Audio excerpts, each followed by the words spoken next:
এই সরকারের অন্তর্বর্তী সরকারের প্রধান উপদেষ্টা প্রফেসর ইউনূস যখন আমাদের দুর্নীতি দমন কমিশন সৃষ্টি হলো তার পরপর একটা লেখা লিখেন। লেখাটার নাম হচ্ছে যদি হতে পারতেন দুর্নীতি দমন কমিশনের চেয়ারম্যান। এটা শিবলি আমার হাতে প্রথম দেয় এবং সেই তার পুরনো লেখাটা আমি আবার চিফ অ্যাডভাইজারের হাতেও দিয়ে আসি। উনি প্রায় ভুলেই যাচ্ছিলেন।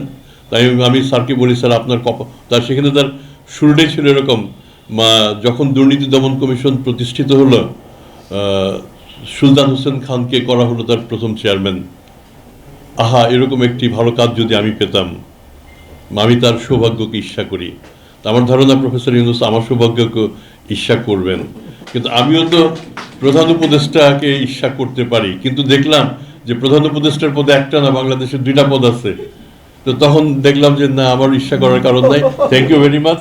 র্যাক আমাকে প্রধান উপদেষ্টা হিসেবে এই পদে, কাজেই আমি at par with professor Yunus, অন্তত পদের দিক দিয়ে এটা বলতে পারি।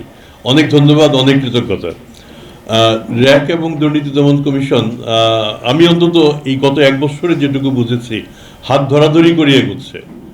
আমাদেরও সীমাবদ্ধতা আছে, র্যাকেরও সীমাবদ্ধতা আছে, এটা থাকতেই হবে। সীমাবদ্ধতার ঊর্ধ্বে আমরা কেউ না। কিন্তু আমি আমার এই র্যাকের বন্ধুদের কাছ থেকে যে সহযোগিতা পেয়েছি, এটা স্মরণ করার মতো। আমি ঝগড়া করার মতো তেমন কোনো উপাদান পাইনি। তোমরা আছো, তোমাদের সাথে আমি প্রায়ই ঝগড়া করার একটা উপাদান খোঁজার চেষ্টা করি, কিন্তু তোমরা সেই সুযোগ দিচ্ছ না। তো আমার মনে হয় বাকি সময়টাও এই সুযোগ আমরা পাবো না।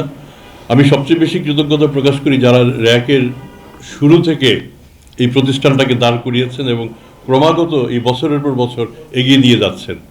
21তম বছরে যারা ছিলেন তাদের সাথে আমার সখ্য অনেক বেশি হয়েছে। এবার এই 22তম বছরে সাধারণ সম্পাদক আগের জনই রয়েছেন, নতুন সভাপতি এবং সদস্যরা যারা আছে তাদের সাথে আমাদের সম্পর্ক আরও বাড়বে, এটা আমরা প্রত্যাশা করি।